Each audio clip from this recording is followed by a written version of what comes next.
receive international humanitarian assistance, and who are they, and how actually the government of Indonesia coordinate, collaborate, and partner with various actors in humanitarian assistance. So without taking longer, and I will give the first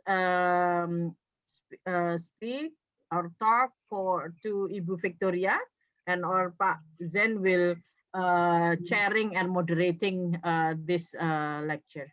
So over to you, Pak Zen. So hopefully everyone will enjoy or understand and also learn a lot from the two distinguished speakers.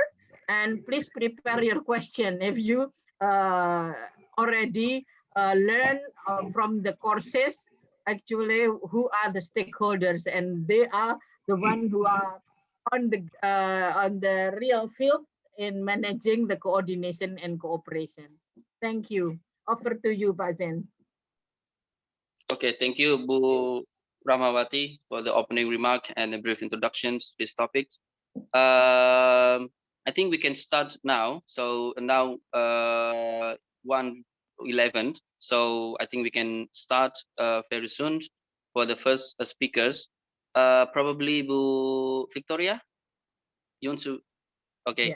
Yeah. So the first one will be a presentation from Bu Victoria, probably around 15 minutes. Is it enough, Bu Victoria?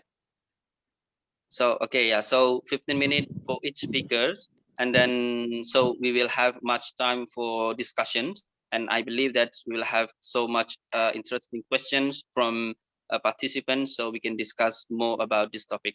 So please, Bu Victoria, over to you. Thank you very much, Pak Zain, and thank you, Ibu Rahmawati, for your kind invitation to be part of this discussion. A warm hello also to Pa Habib from Kemlu. It's an honor to be part of this with him. And to all of you, I wanted to say how happy I am. I'm always excited to speak to young people.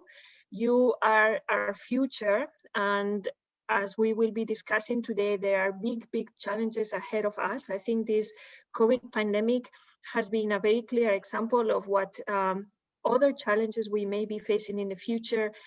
We will speak about disaster management, and as I mentioned earlier, the climate crisis is making us already see an increasing number of disaster events everywhere in the world. This is not exclusive to any country or any region, but everywhere in the world.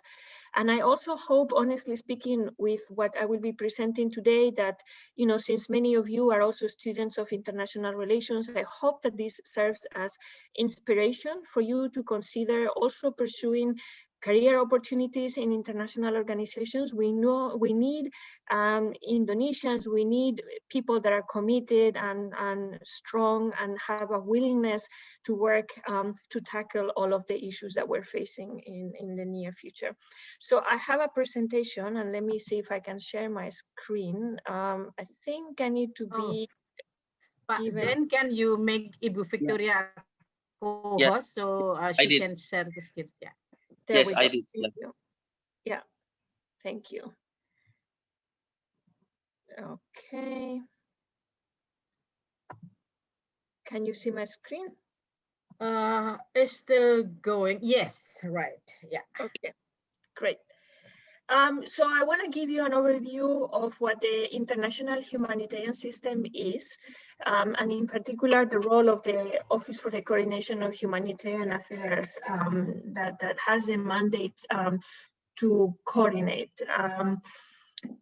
The international humanitarian system as we know it today was basically the foundations of the system were laid out in December 1991 by General Assembly Resolution 46182.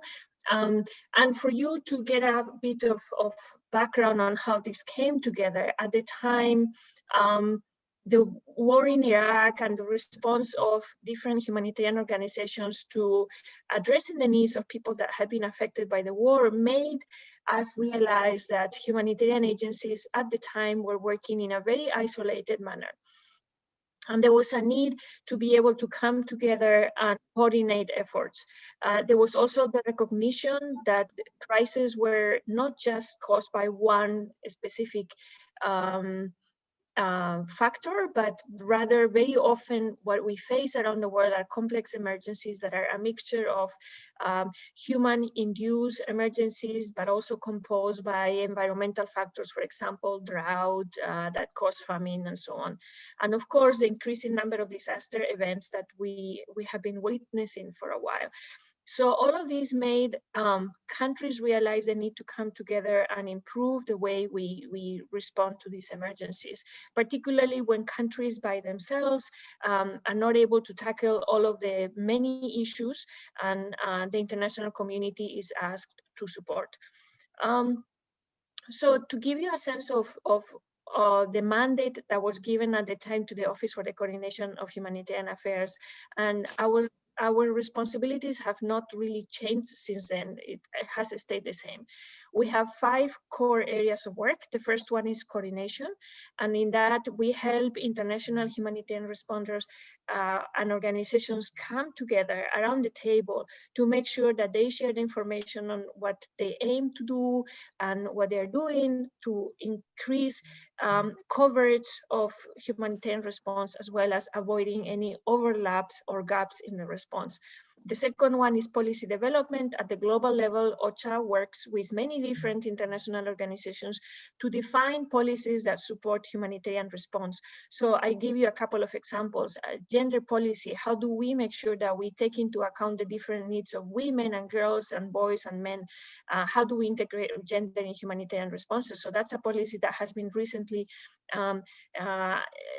upgraded and improved, and then passes on to responses all over the world so that they can do this better. Advocacy, what that means is that the responsibility of our office is also to advocate for the needs of the most vulnerable people that have been most affected by humanitarian situations and natural disaster events. And we advocate for their needs to be covered and protected. In the information management side, our responsibility refers to being able to collect information and share information on the status of disaster events and humanitarian situations around the world. And we have a number of products that are out there. They're put through Twitter and websites. We have a number of publications. For example, there is a once-a-year review of humanitarian needs around the world that OCHA puts together, and that serves as information products. And the last core area of work is humanitarian financing. And what this means is that OCHA is the repository of humanitarian funding that countries make available to be able to, when there is a sudden onset emergency, to be able to draw on those funds immediately, and within a matter of 1 or 2 days, the funding is available to be able to respond quickly to the emergency. And if those sort of pots of money didn't exist, it will take much longer to go through the normal channels where, you know, countries or institutions that wish to donate funds to respond to emergencies, it will take much longer for them to be able to make the donation or the contribution, and for the country to receive it and make those funds available. So this is a really effective way to make financing for disaster events around the world available very quickly. And I'm sure Ibu Rahmawati can speak a lot about this, because as member of the SERF advisory group, she represents Indonesia in the SERF, the Central Emergency Response Fund advisory group, that provides a strategic direction to the use of this fund in different emergencies around the world.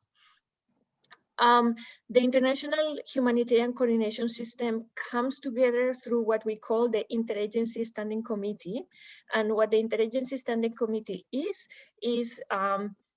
the heads of humanitarian agencies around the world, the heads come together in this committee regularly. They meet about once a month, to discuss issues of importance as well as big humanitarian crises around the world. It was established after General Assembly Resolution 46182 in 1992, and a subsequent resolution 4858 reaffirmed the role of the IAC as a global entity for coordinating humanitarian assistance. It is led by the head of UN OCHA, who is also the emergency relief coordinator. What are the objectives of the Interagency Standing Committee? It's a unique forum. It brings together UN and non-UN partners. So as well as UN humanitarian organizations, there are non-UN partners, for example, the International Federation of the Red Cross, in a number of large international NGOs are present, often represented by umbrella organizations. For example, ICVA represents a number of international NGOs and others. It focuses its efforts in 4 areas. The first one is dialogue. It's an opportunity for UN humanitarian agencies, but also international humanitarian agencies to dialogue and to come together regularly to discuss issues of importance at any given time. It's also a forum for the policy development. And I mentioned earlier, I gave you the example of the gender policy. The IAC regularly meets and discusses policies that are then implemented in humanitarian situations around the world. These policies become sort of the guiding principles for the many different countries that are working in the humanitarian field. Advocacy is, I mentioned it as OCHA's role, but of course there's also a role for all the heads of international humanitarian organizations to advocate collectively for humanitarian principles and values and for the needs of people that have been affected by crises and disasters. And finally, it's an opportunity for decision making and to articulate strategies, response strategies in humanitarian emergencies around the world, and in particular the larger ones. You can think of things like Yemen, Syria. The IAC has operational discussions regularly, making sure that all international humanitarian agencies adhere to a strategy and a way forward for the various emergencies around the world. How does the IAC reflect at the country level? Because you have this global entity, right? The IAC, the heads of humanitarian agencies are typically in Geneva, some are in New York, and that's at the global level. But then they have representation in countries where there are disaster-related events or humanitarian situations, right? So the way that it works at the country level, IAC agencies, so UN agencies with a humanitarian mandate, as well as international organizations with a humanitarian mandate, come together in what we call the humanitarian country team. And I give you an example. There is a humanitarian country team in Indonesia that consists of UN agency heads, as well as PMI, the Indonesian Red Cross, the IFRC, as well as national NGOs and international NGOs. So in every country, the international agencies work with their national counterparts. And the idea is to establish a partnership so that international agencies can contribute in those areas where they have a special expertise and particular technical knowledge, and they can be of support. But obviously, we as international agencies also very much learn from the work of the national counterparts and what happens in every country. And that provides an opportunity to share lessons from every country with other countries of the world or with the international arena, so that countries can learn from each other, and UN agencies facilitate that learning. And I can give you another example. In Indonesia, for example, we have a lot of learning on areas such as localization. Indonesia has done a lot of work in strengthening the role and the functioning of of local, national, and local organizations, and those are lessons that are being captured and learned in other countries. Indonesia is also very strong in the area of cash and voucher assistance, and what is happening in Indonesia is of much use to other countries that are looking at how to implement cash in humanitarian situations or in disaster response.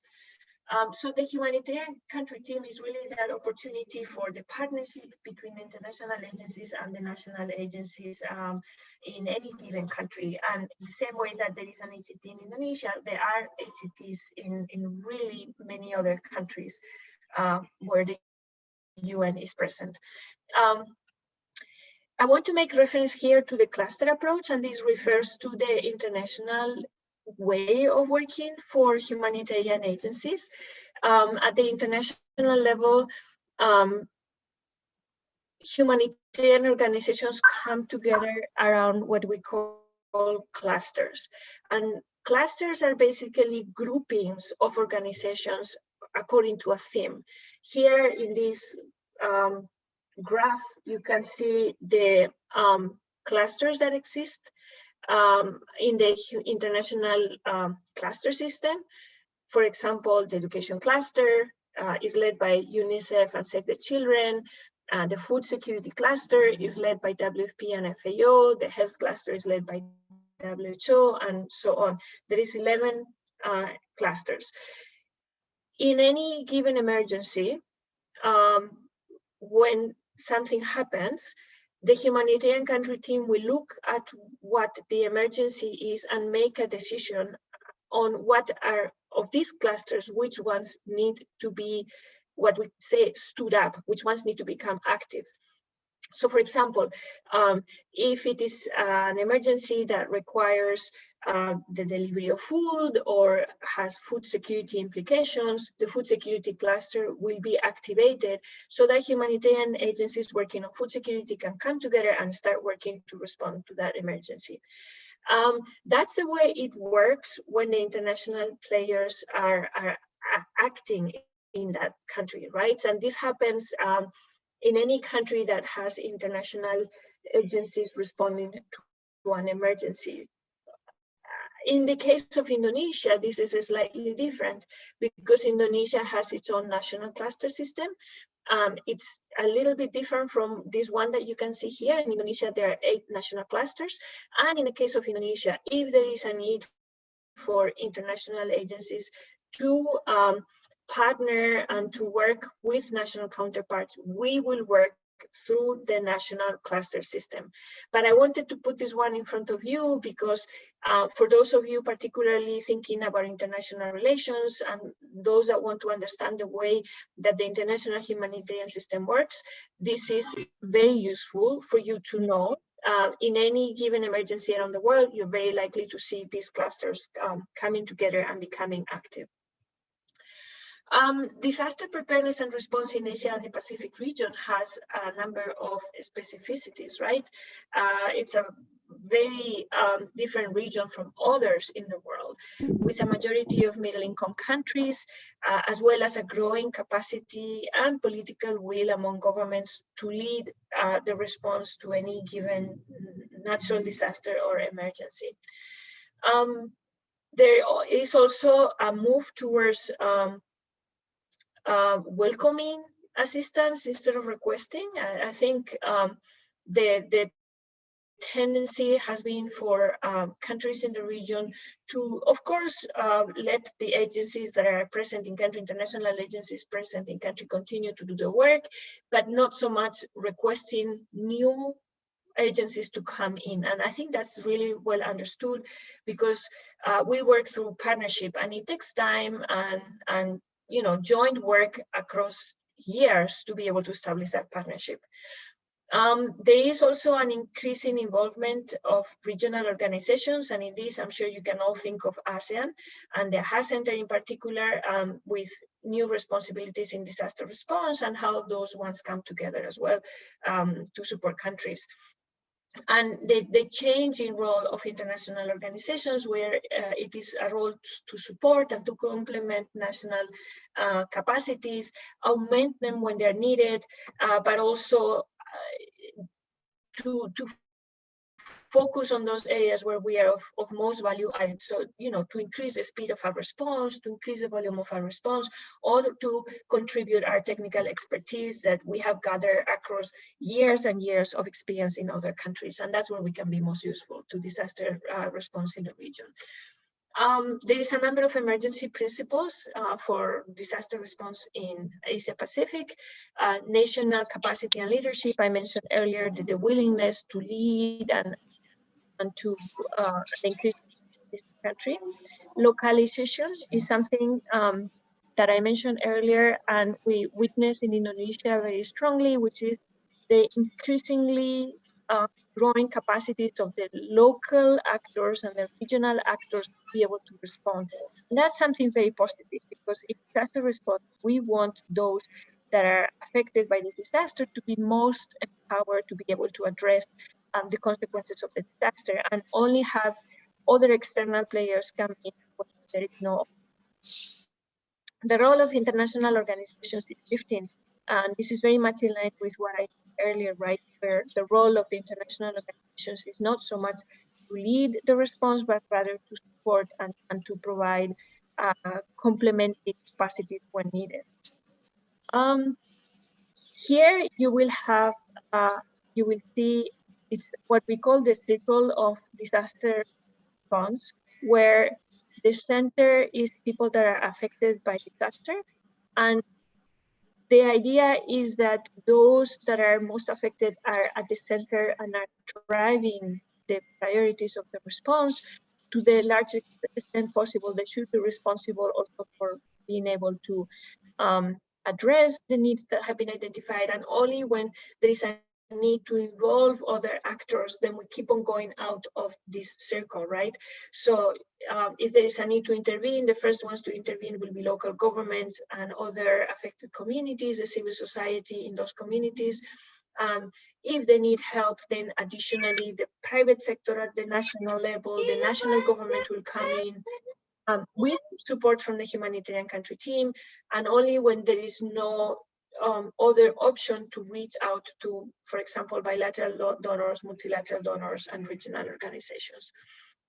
I want to give you here a little bit of an overview on what as the international humanitarian system. Right now, assistance is being provided to 20 different countries. For a 6% increase in humanitarian needs, and COVID-19, as you can imagine, has really increased the level of need across the world. On average, it's 140 million people in need of assistance around the world. It's a really large number. If you're interested in reading more about it, and I'm happy to share my presentation with you after the meeting, of course, you can look at the Global Humanitarian Overview that has just been issued, that has a description of the humanitarian needs around the world in 2020 and 2021. We're aiming at delivering, continuing to deliver better. I mean, and that's a commitment to always continue to improve the way we do things. And I just want to also give you a bit of a sense of the areas where we're hoping to continue to improve. First one is gender equality. We need to continue to move forward in improving equality, gender equality in humanitarian responses around the world. There are different needs of women and girls versus men and boys, and how do we address those different needs is at the center of what we do. In terms of funding, I mentioned the two Central Emergency Response Fund and the country-based pool funds, CBPFs. That are the two funds that are being distributed wherever needed to help the most vulnerable people. And we really aim at continue to improve the fundraising and the distribution, increasing the speedy delivery and making sure that it affects those that are most affected by emergencies, that it reaches those most affected by emergencies, sorry.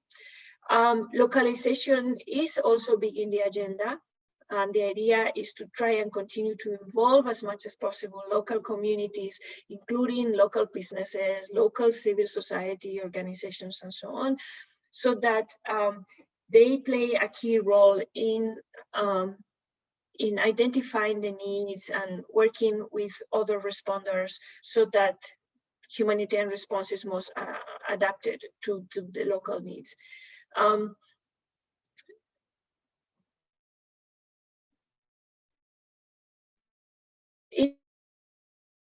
In terms of other activity, have seen a lot of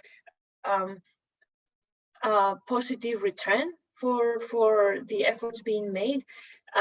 And cash and voucher assistance is an area where in all countries we want to continue to strengthen efforts and implement the way that is done.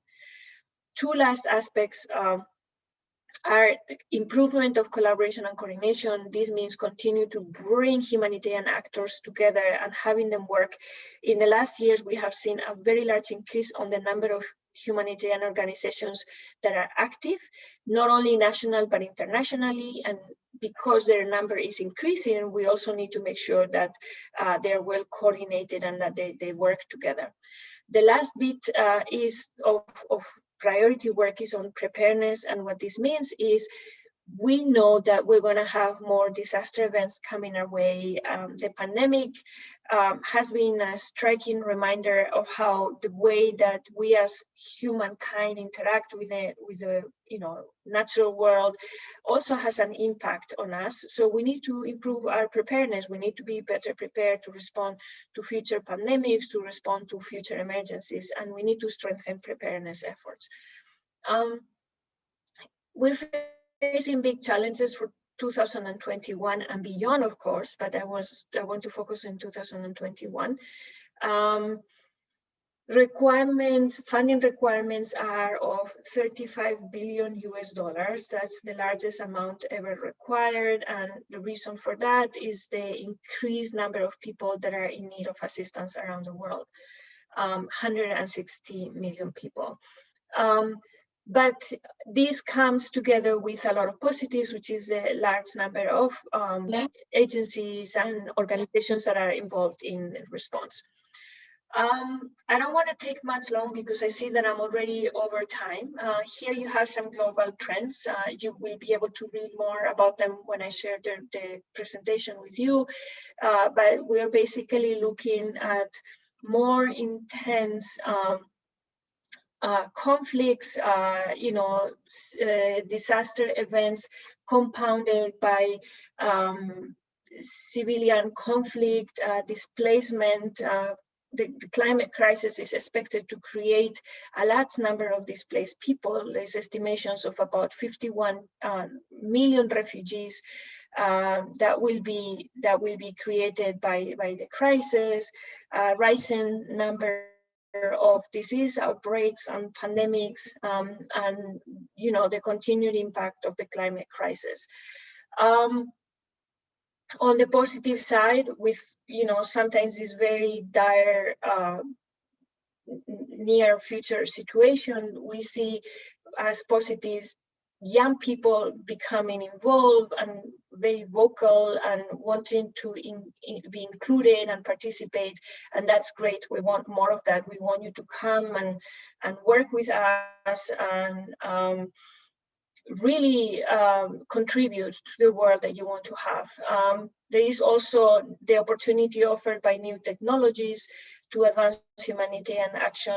And I will highlight as the last point, the collaboration among the different pillars, not just the humanitarian actors, but development actors and peace building actors to make sure that we work together and our efforts make the most difference.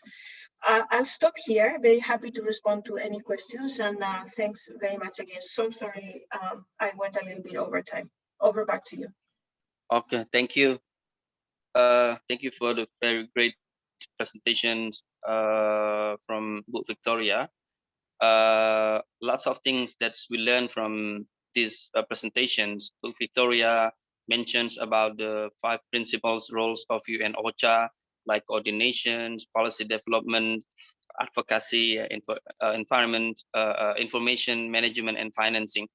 Bu Victoria also describing the global trend of humanitarian problems and mass atrocities across the world, including like the impact of COVID-19 pandemic, yeah, such as the increasing of hunger, poverty, and so on, and also political conflict, including civil wars and many other human rights, probably human rights violations in many regions. Yeah, this very interesting picture, yeah, big picture of international problems and how international community through the UN coordinating and providing rules to respond the humanitarian problems. Now we have Pa Ahsanul Habib. Uh, he will discussing probably from the perspective of Indonesia in responding, and also the experience of Indonesia in managing and responding humanitarian issues. Pak Ahsanul Habib will have PowerPoint. So do you want me to share the PowerPoint, or you can do by yourself, Please, Pak Pak Ahsanul? Moderator, Pak Jen, please help me in presenting my slides. Okay. Okay. Yeah. Yeah. Sure. So, okay. 1 second.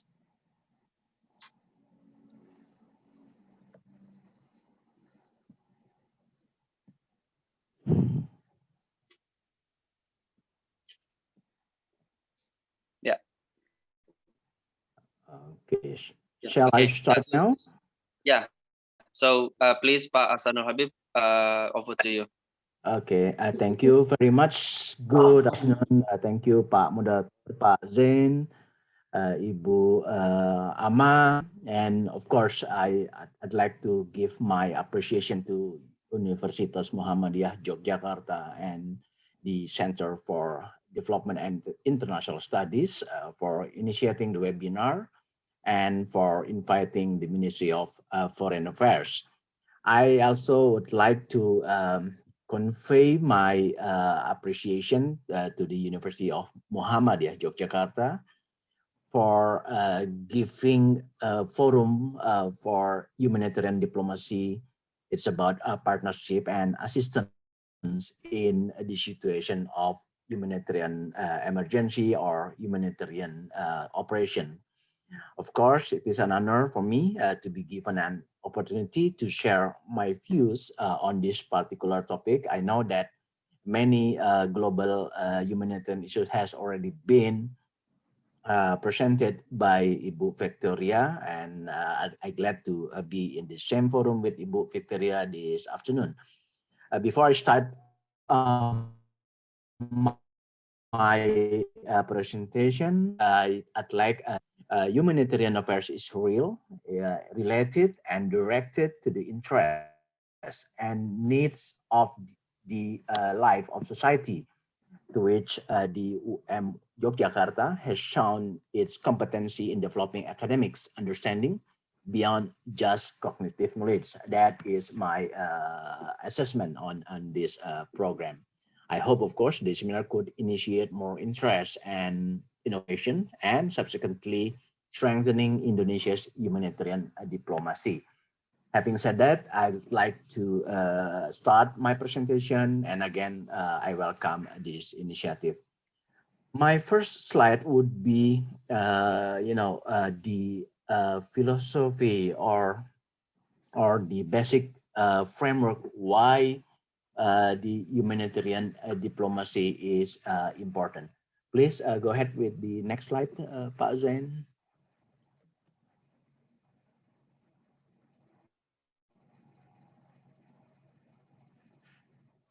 Yeah. I'd like to make some reference to the snapshot of humanitarian situation right now. In globally, Victoria has already briefly presented to us the situation of the emergency needs and also funding that is really requested for the OCHA and also humanitarian community operation globally in the world in the next coming year. In Asia Pacific, the situation is not better. For example, only in 2020, as much as 95,000 people were affected by natural disaster. For example, typhoon in Sri Lanka, in India, flood in Vietnam, flood and landslide in Indonesia, and among those people, as much as 79,100 were Indonesians, becoming what do you call it, the victims of the disaster. In Indonesia in 2020, last year, BNPB, the National Agency for Disaster Management, noted that there were 2,925 disasters that occurred in Indonesia.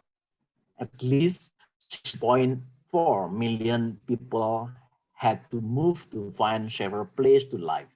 The estimation of financial need was US dollar 354 million allocated from national to respond those. So it's about a very huge amount of financial needs whenever the disaster occurred in Indonesia.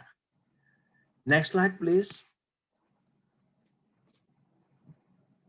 The next slide, in the next slide, I'd like to present the Indonesia's humanitarian diplomacy. Yeah, this one, Indonesia's humanitarian diplomacy.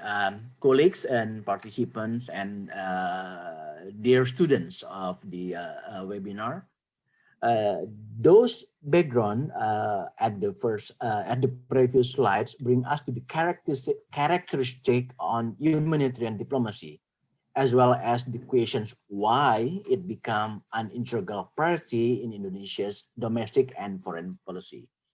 First, the humanitarian diplomacy, it is actually a mandate of Indonesian constitution. Consequently, it has always been a key priority in Indonesia's foreign policy. For example, in the preamble of the constitution, where Indonesian is mandated to always contribute to the words peace and security. And within this context, as Indonesia's humanitarian posture is getting stronger at the global, regional, and national levels, expectations coming from the international community is also increasing for Indonesia to play greater and greater and greater role. Second, in its development, Indonesia's humanitarian diplomacy through humanitarian assistance is shaped uniquely following the context and culture of Indonesian people. At least since 2016, the Ministry of Foreign Affairs has noted that Indonesia's style of humanitarian diplomacy and assistance to foreign countries are, first, it is inclusive in nature. It aims to help all affected societies without discriminating certain groups based on different background. For example, our assistance in Rakhine State by, for example, building school, hospitals, and logistics, it's this not directly or specifically addressed to the need of the Rohingya ethnicity, but it's also for all community in Rakhine State. And the support assistance funding, it was gathered from various international organizations, national organizations, and entities with different backgrounds as well, including faith-based organizations. So this is important note on this inclusivity in Indonesian nature. So the second characteristic is that collaborative works between all humanitarian actors in Indonesia. It can be also seen as the real implementation of what we call as 1.5 track diplomacy. That includes government agencies, humanitarian organizations, faith-based crowdfunding agencies, private sectors, academics, philanthropists, and others. Different entities come with different expertise that they contribute. So rather different from what we usually see in some other countries, in Indonesia, for example, the deliberation and implementation of humanitarian assistance and diplomacy in many occasions is performed as a spaghetti bowl where all entities are interconnected one to another. The third characteristic, in our case, sensitive to the need of the affected communities and local context is always becoming a character in our humanitarian diplomacy and assistance. Humanitarian assistance delivered by Indonesian are always sensitive to the national and local context of the countries and communities affected by crisis. Rather than focusing on the opinion or view of the donor, Indonesia humanitarian assistance, especially by Indonesia's NGOs, are aimed effectively to address the need on the ground. It is also highlights the need to always respect the sovereignty of the affected state. At the multilateral level or global level, I think that would be next slide, Pak Zain. At the multilateral level, this nature of Indonesia's humanitarian diplomacy has then affected um, the content of Indonesia's foreign policy related to humanitarian affairs.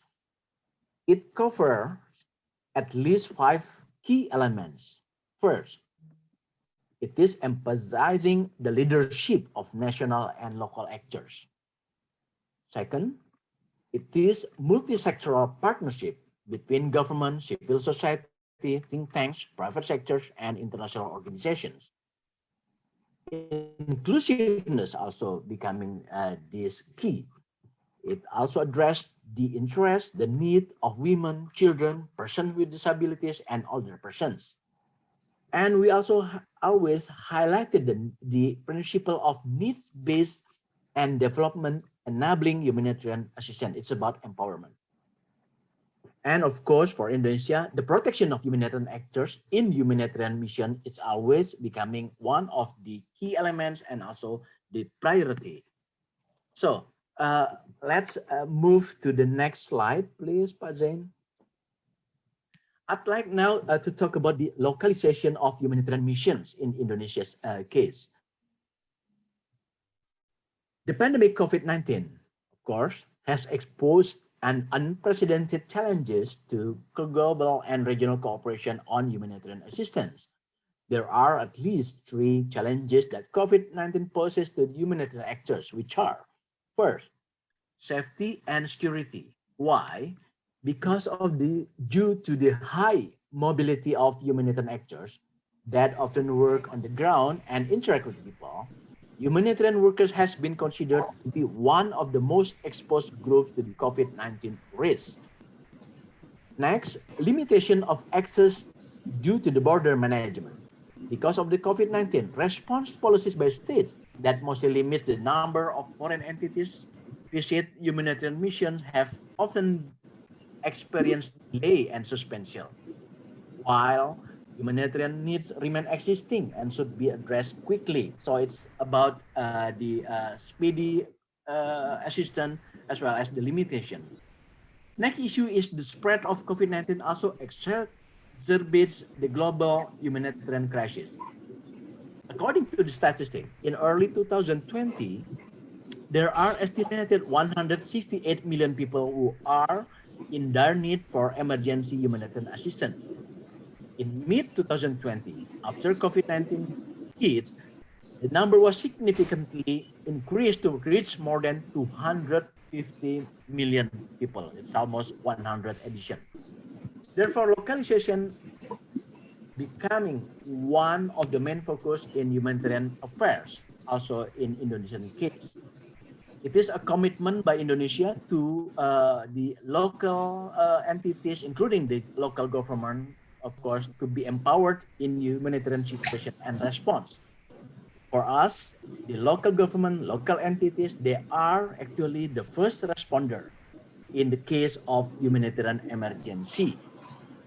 This issue of localization has become also one of Indonesia's main concerns, even long before the COVID-19.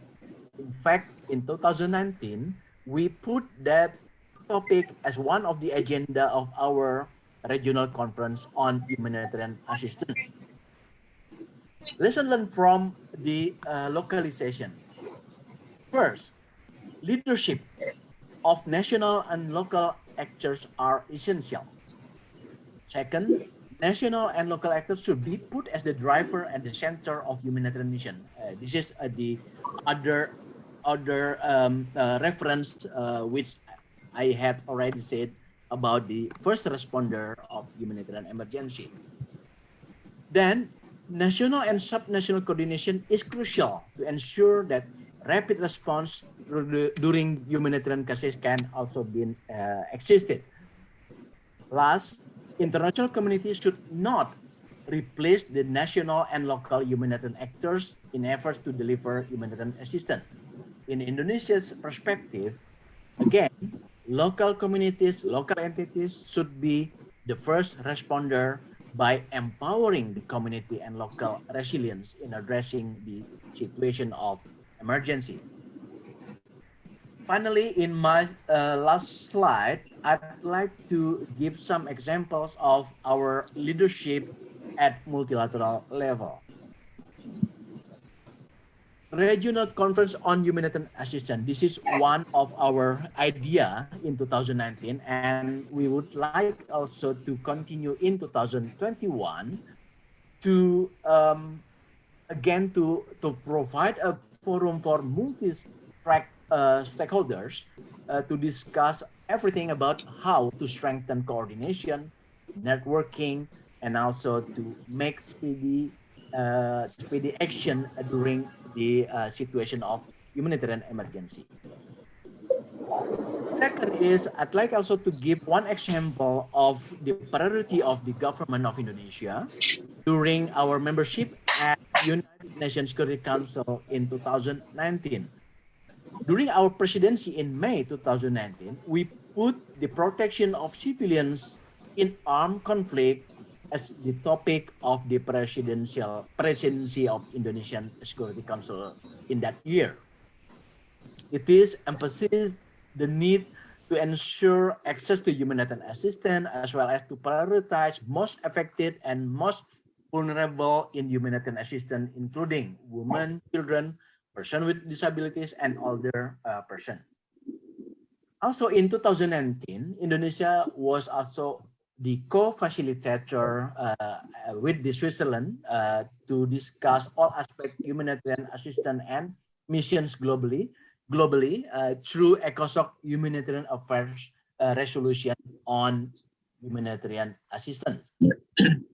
Individually, I'd like also to again to raise our let's say our support for the membership of Indonesia at the international organization regarding the humanitarian operation by the membership of Indonesia's expertise represented by Ibu Rahma, for example, as the first Indonesian to become the member of the advisory group of Central Emergency Response Fund. So that all what I can present now for giving you a framework of understanding on how Indonesia put humanitarian diplomacy as one of the priority in the Indonesian foreign policy. So I'd like to now giving back the floor to the moderator, and before that, I'd like again to say thank you very much. Hopefully, we can discuss further more details and deep after this presentation. And thank you, and I'll give back the floor to Pak Zain, the moderator. Thank you very much. Thank you, Pak Sanul, for the great presentations. Pak Sanul mentions many things. He specifically emphasized the Indonesian role in managing and responding humanitarian issues, how Indonesia has their own way to respond to humanitarian issues, like based on several principles like inclusiveness, based on collaborations, multi-sectoral, need-based assessment, need-based assistance, and also this one also interesting things that Indonesia also emphasize on the development enabling assistance, yeah, to all affected societies or related governments. So I think many questions that already in participants. Yeah. So now we will have a Q&A sessions. Please, if you want to ask questions, just turn on your video and then just speak to which speaker that you want to ask your questions. So probably for the first session, for 2 questions from participants, please, you can raise your hand by using the button. Yeah, press the button, or just directly to unmute your speaker and then tell your questions to which speakers. So please, any questions to Bu Victoria and Pak Ahsanul?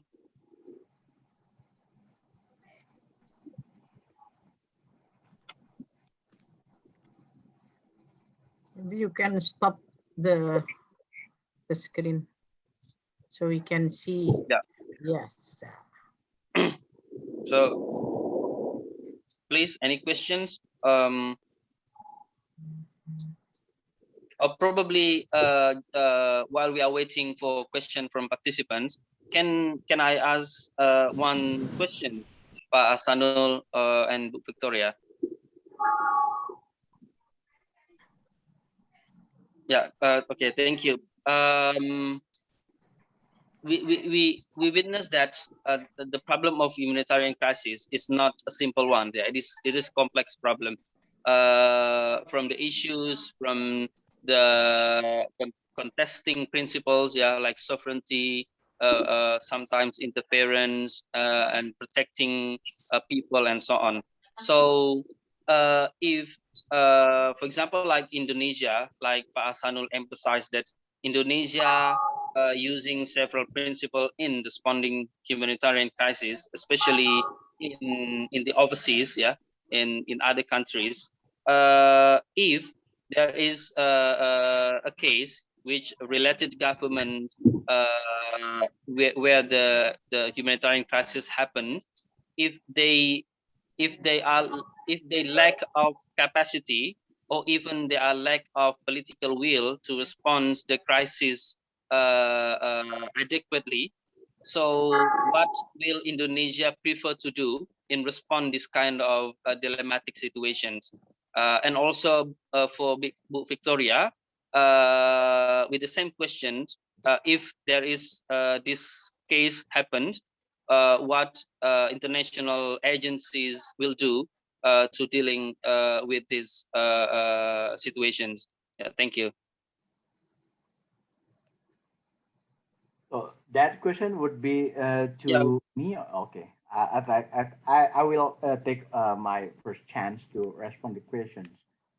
Um, well, um, humanitarian operations cannot be separated from other elements in international relations. Um, it is, of course, like Ibu Victoria has already mentioned earlier, that it is a complex situation. It is a complex coordination as well. But first thing to humanitarian operation, we must ensure that humanitarian operation is neutral, is impartial, and is accountable as well.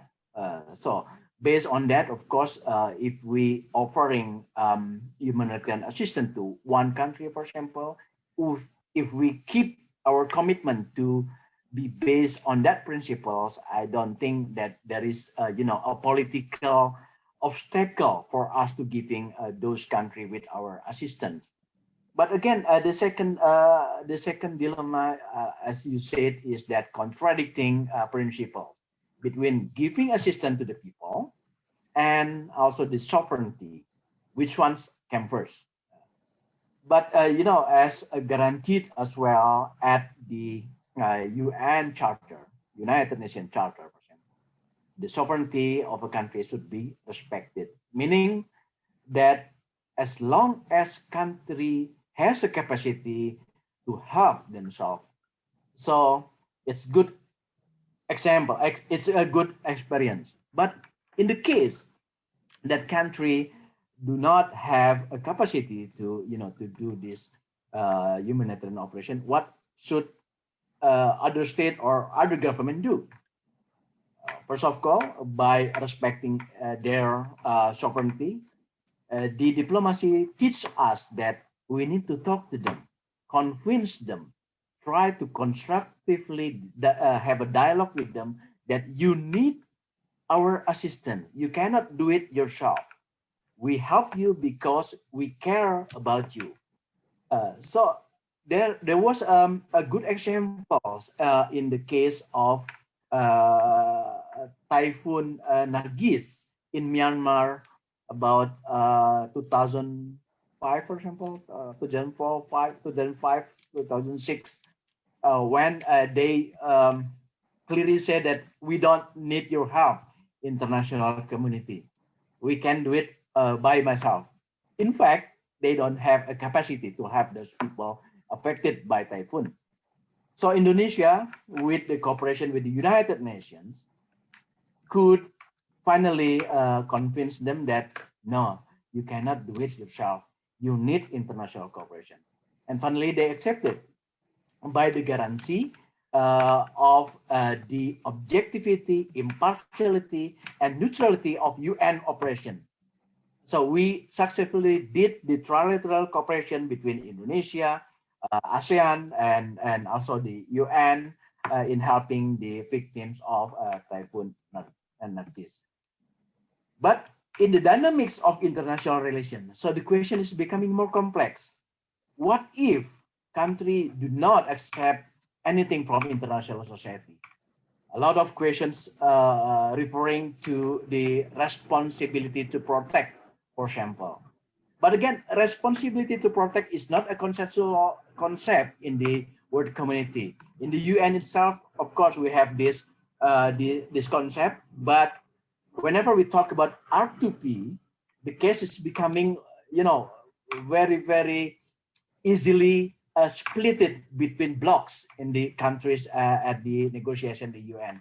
So for Indonesia, the first thing that we need to help the people is capacity of those countries, as also guaranteed by the R2P, that capacity of the country is the first pillar of the R2P. So the best answer to the question is that we are not helping when people get affected by the disaster. We help them long before the disasters is occurring. It is about prevention. It is about preemptive. That's why international cooperation is needed. That's why the United Nations is also operated in that country. So that's my answer for your question, Pak Zain. Thank you. Thank you, Pak Hasanul.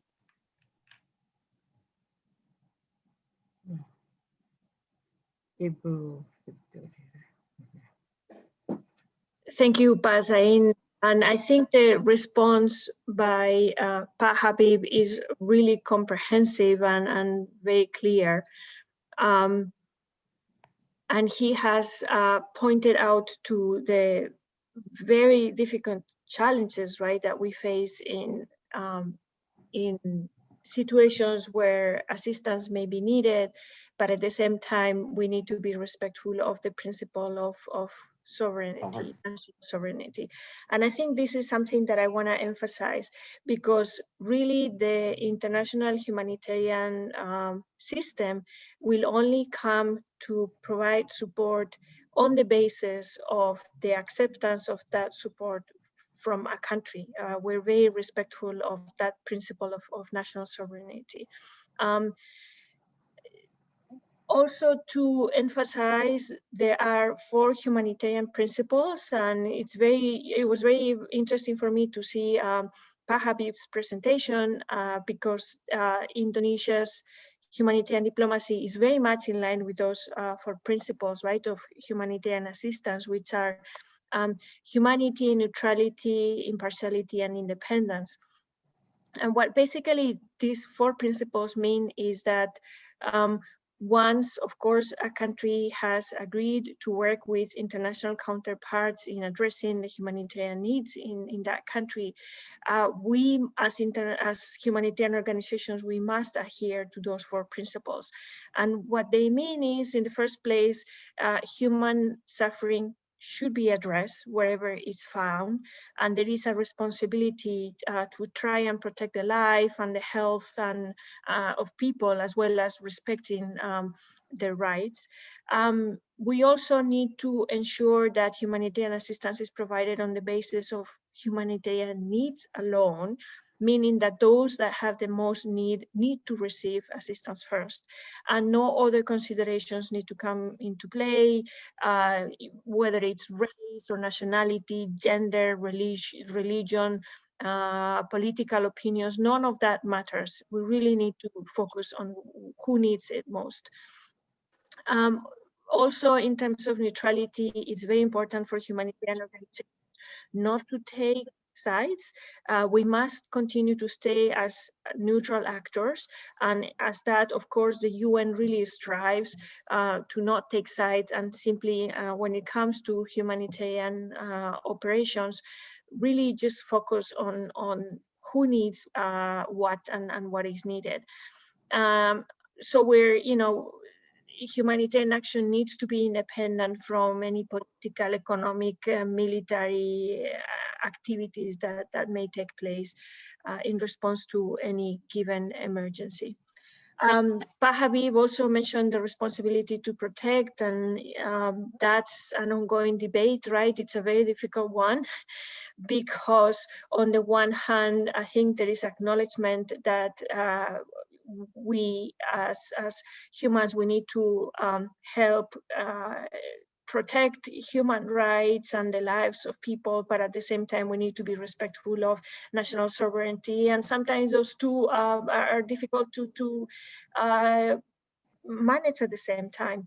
So there's an ongoing debate. I think you as students of international relations may also be interested in the work of peacekeeping operations, where particularly that debate on the responsibility to protect is taking place, because as you know, peacekeeping operations deploy under particularly civil conflict, national conflict, to try and bring peace and stability to areas, so that actually then humanitarian operations can take place, and we're better able to help protect people. But there's a whole set of issues to that probably the conversation could take another entire webinar, and it will be very interesting.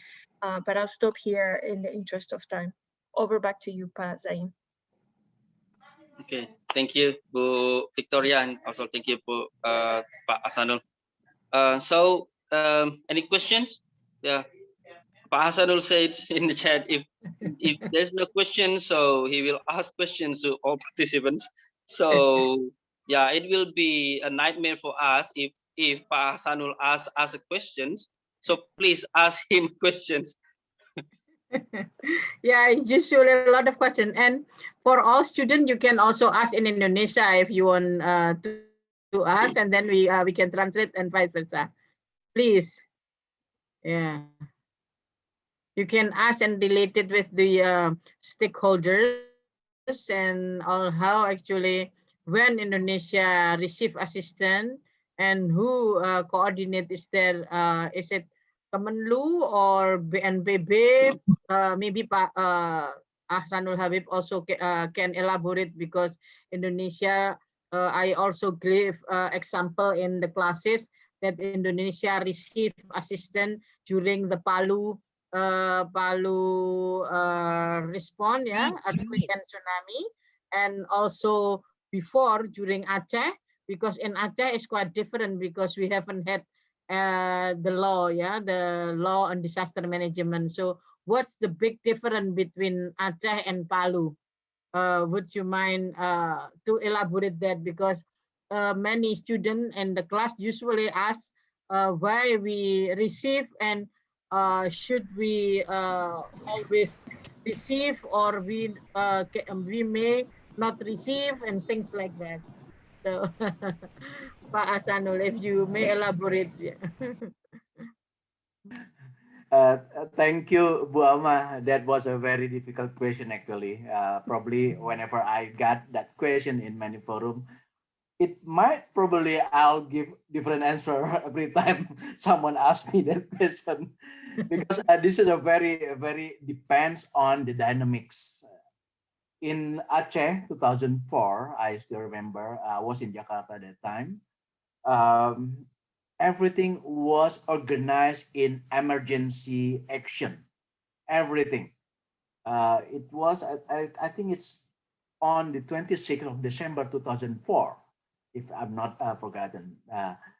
By the spirit of coordination, international cooperation, and also the awareness that we didn't have a capacity to, to manage, to handle it, to deal with those big disaster by ourselves. We opened a cooperation with international entities, including UN, UNOCHA, of course, countries, NGOs, everyone, please come at that time.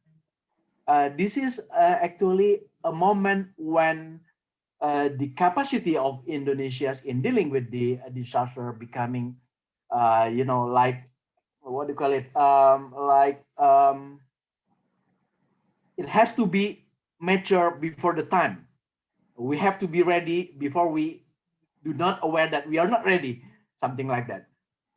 So it gives us a very good lesson learned that first, yes, Indonesia is very vulnerable to disaster.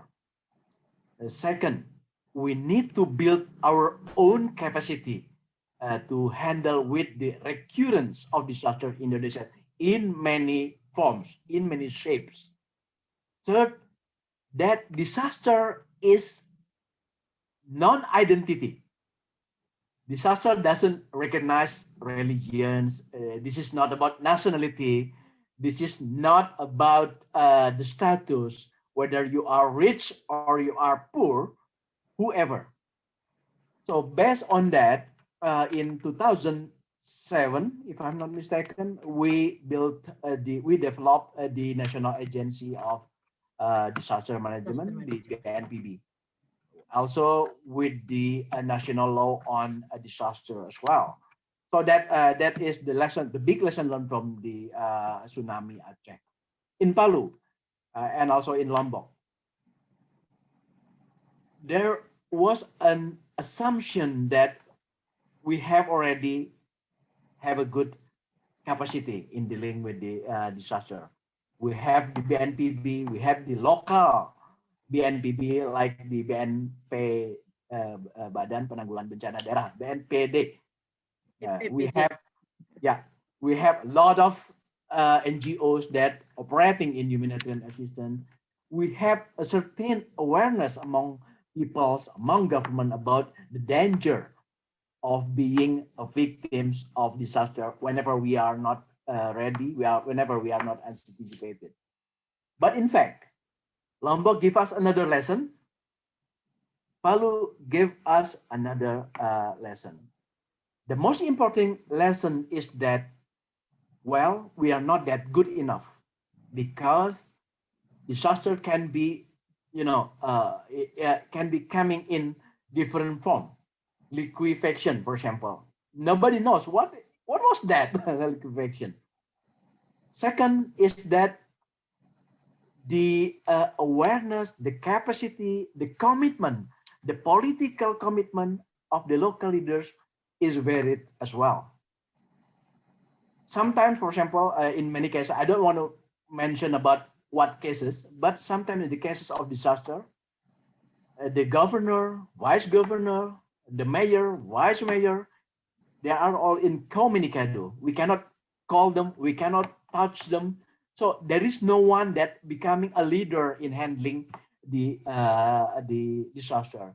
So this is the reason why sometimes people, international community asking, why you don't receive international assistance in this situation? The thing is that we have a capacity, but how we utilize this capacity?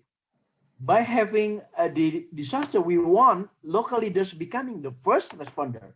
They have to do it by themselves before they asking others. before they asking the central government, before they asking the help, the assistance from other entities. So this is the lesson learned on the questions why sometimes we don't accept the assistance from international entities. The other reasons is that not every international assistance were a right or appropriate or proper assistance that people's need on the ground. I mentioned in many cases, for example, assistance from the United States, we cannot accept electronic equipment, for example. The simple reason because of the voltage of the electronic assistance from United States is not compatible with Indonesia. They have 110 voltage, we have 220 voltage, which is it's becoming additional burden for the local people. And other issue is that we always highlighted the assistance from international community or entities to, should be based on the need assessment on the ground. For example, Bu Ama mentioned it yesterday or 2 days ago that people send us assistance from international entity with lot of women's suit, women dress rather than male one. So in on the ground in the field, we can see many people using women's suit rather than, for example, for men using pants or a shirt. They wear the women's dress rather than what they need. Also for the children. So it's again need assessment of the local situation is important. So that's why we coordinate what we need, what's supposed to be accepted, and of course again through organization, through coordination and communication. The thing is that the homework for Indonesian government is that whatever we do, we need to do it effectively, speedy, and accurate, so the operation can be effective and also giving more beneficial profit and helping people on the ground. So that's my response. Thank you very much, Pak Hasanul Habib, for the elaborative, because it is not easy. It's always as a government, whether we receive an offer or we really welcome an offer from other government or other ING or UN, or whether we do not. Do Victoria, may you, oh, there is a question over here. I'm Husnul.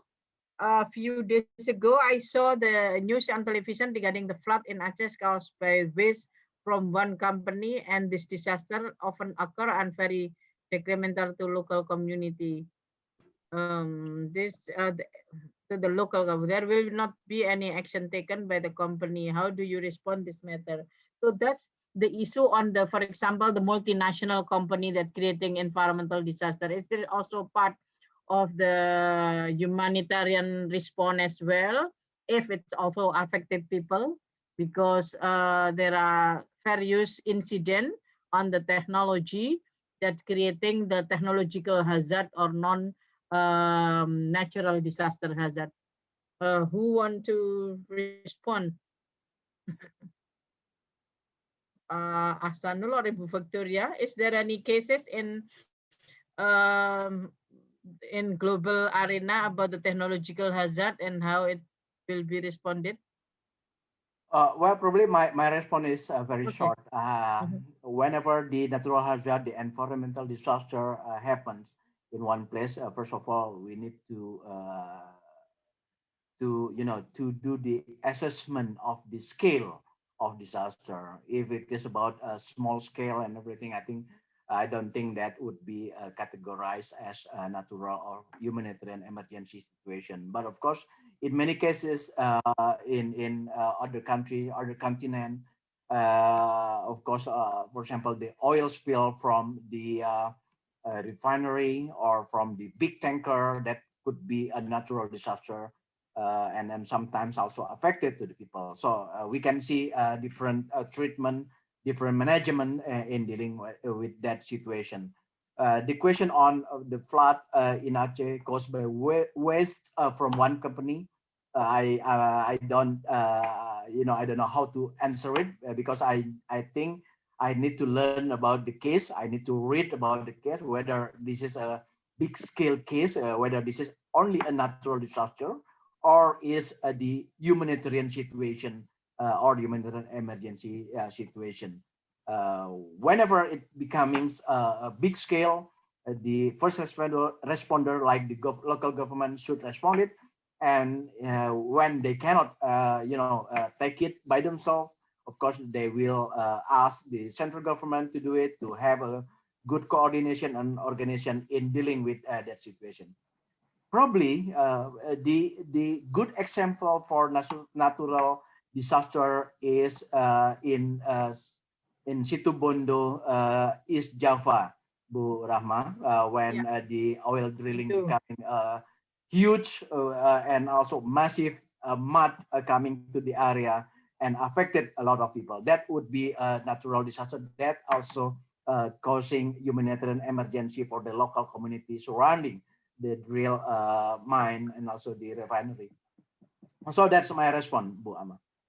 Okay, thank you, Pak Sanul Habib. Bu Victoria, you want to add for this? Yes, thank you, Ibu Rahmawati.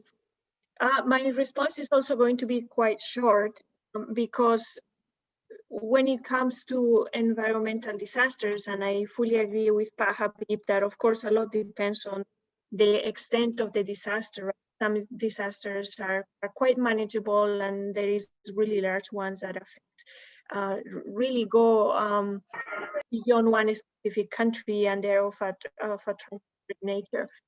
Of course, if we speak about UN OCHA, our work is focusing on coordinating humanitarian assistance. We don't get involved into legal matters.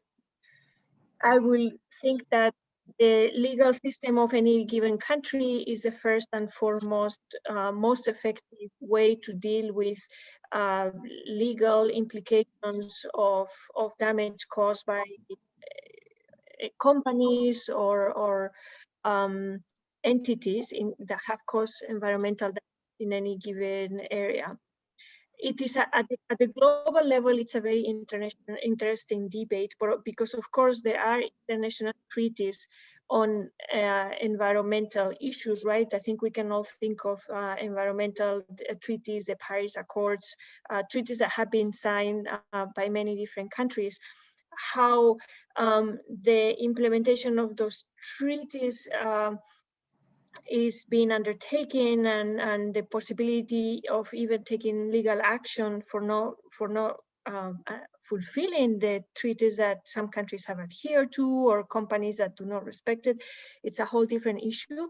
I think it is a debate that is taking place, and it will be very interesting to keep an eye on it in the near future. I think there is likely to be more, especially as we witness more disasters. I think you've heard, I think there was a case put on by some environmental activists on countries not adhering to treaties that they had signed. We'll have to wait and see how that goes. But for the time being, I would say that the national legal frameworks are the most effective ways to deal with anything like that. Over back to you, Ibu Rahmawati. Okay, thank you. I was just reading it. Pa Zen, is there any, because we also inform me through the live of other social media, is that correct as well? So if it's, is that, if usually our classes is also channel to YouTube or Facebook. So if there is a question through YouTube or Facebook, then it could also be raised in this class. Is there any other question? Why today is quiet?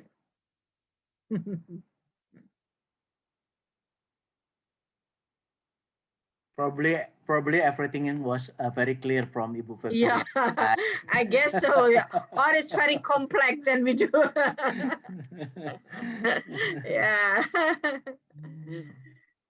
If not, I'll give it to Pa Zen again for all the closing remark or closing thought for the today, and we could also elaborate what Ibu Victoria and Pak Ahsanul Habib, because there are a lot of topic need to be discussed. We may also invite not only student. For the future, I will also invite the MDMC as well, all over Indonesia, because we also have our member. Hopefully, we could also introduce, the issue on the localization and the engagement between the international and local actor. Specifically, because it's very important to. We've been discussing with Pak Ahsanul Habib the past 2 days on how actually we, what challenges and what should we learn, from the engagement between the international and local actor, because we cannot avoid in the future we may also experience another major disaster in Indonesia. Or even we were asked by the neighboring countries, because our neighboring countries like the Philippines, Myanmar, and also there are many NGOs who are also who has been involved in the cooperation, in the partnership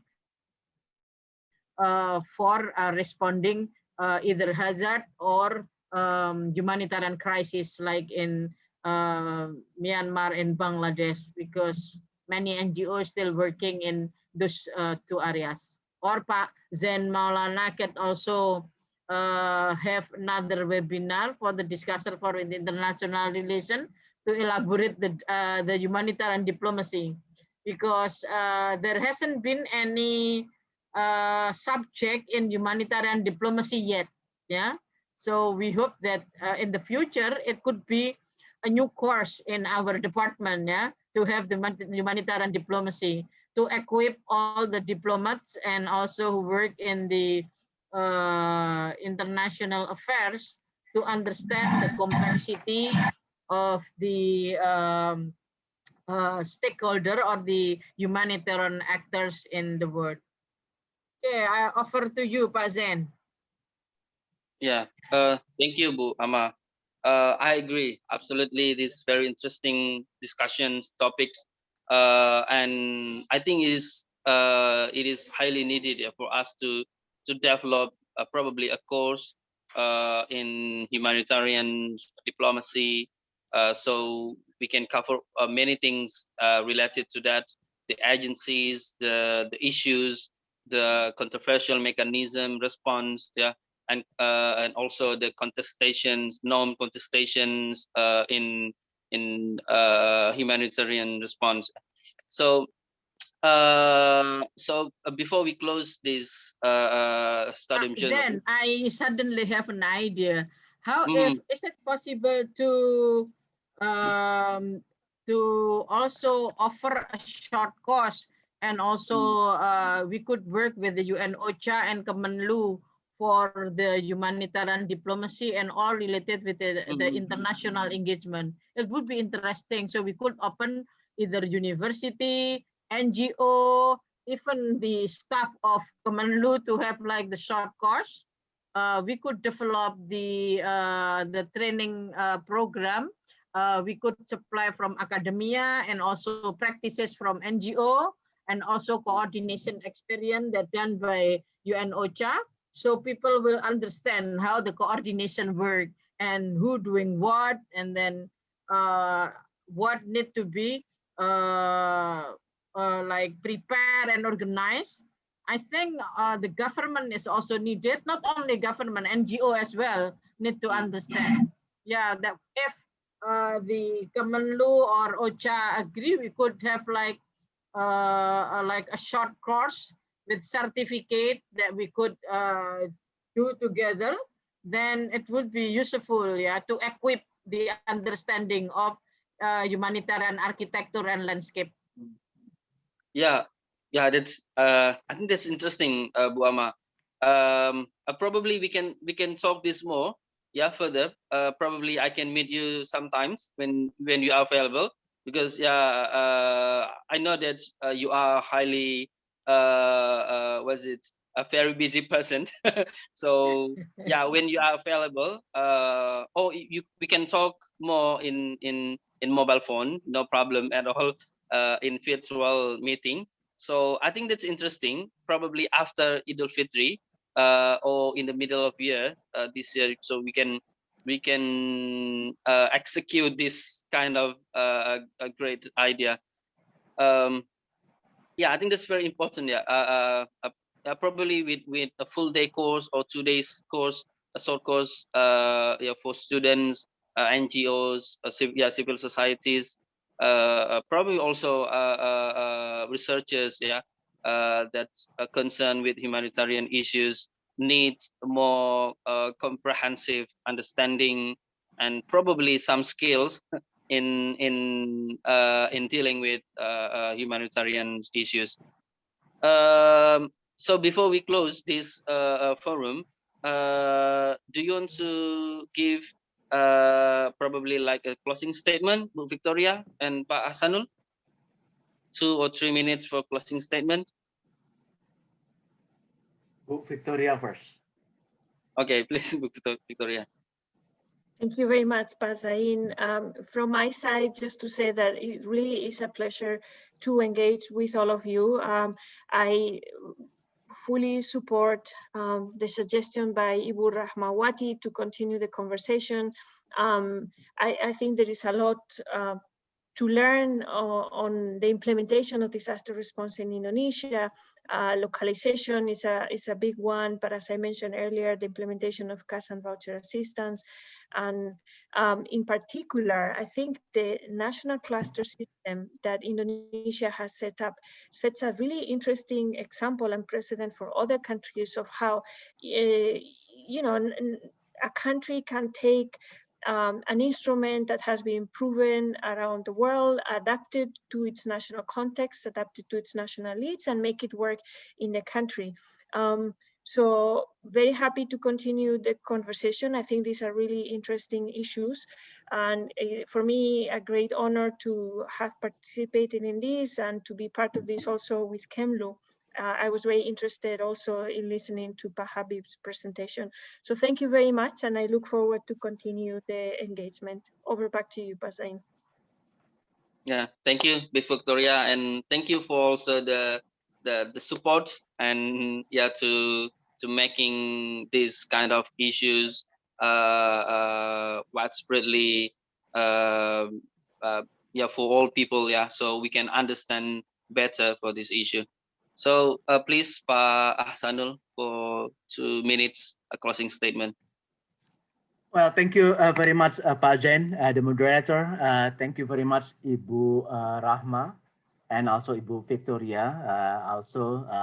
This is a good opportunity for us to sharing the experience and everything related to the operation in humanitarian assistance in a coordinated way and manners. And of course, the issue is not an easy issue. A lot of angles that we can touch upon when we discuss on this issue. I know that there are a lot of questions regarding the related issue on humanitarian, and I'll be very happy to share my idea and my views if the SEDIS would like to expand the discussion on these humanitarian aspects in Indonesia's foreign policy. Other than that, of course, the issue of coordination, organization, and how we can make a very simple management in dealing with the humanitarian emergency is also important to discuss. And of course, we can invite the UN community to share the experiences from many countries in dealing with the humanitarian emergency. Would also be good topics to raise and to propose next time. And of course, I agree and I will support and welcome the idea for another webinar by SEDIS, by UMY, that mentioned by Ibu Rahma, and Kemlu is ready to join and to support the idea. And good luck. Thank you very much and good afternoon. Thank Thank you, Pak Hasanul Habib, Thank Ibu you. Thank you, Victoria. Hasan, Victoria. Yeah, hopefully we can make a more larger forum. So invite not only academia or students, but also the NGO who've been working in humanitarian. Yeah. Okay, Pak Zain. Yeah, thank you, Bu Victoria, Pak Hasanul, and Bu Ramawati, and all participants. Thank you for joining and giving us lots of insight and better understanding on these issues. So thank you. Good afternoon. Bye-bye. Assalamualaikum. Waalaikumsalam. Waalaikumsalam, and thank you very much, and see you Warahmatullahi again, Ibu Rahma. And See you again. See you soon. Yeah. And Ibu have a Victoria. nice I have a nice trip to Mamuju. Yeah, And thanks. yeah, and see you again, Ibu Victoria, next time. Thank you. See you soon. Thank you. See you Yes, soon. bye. Bye-bye.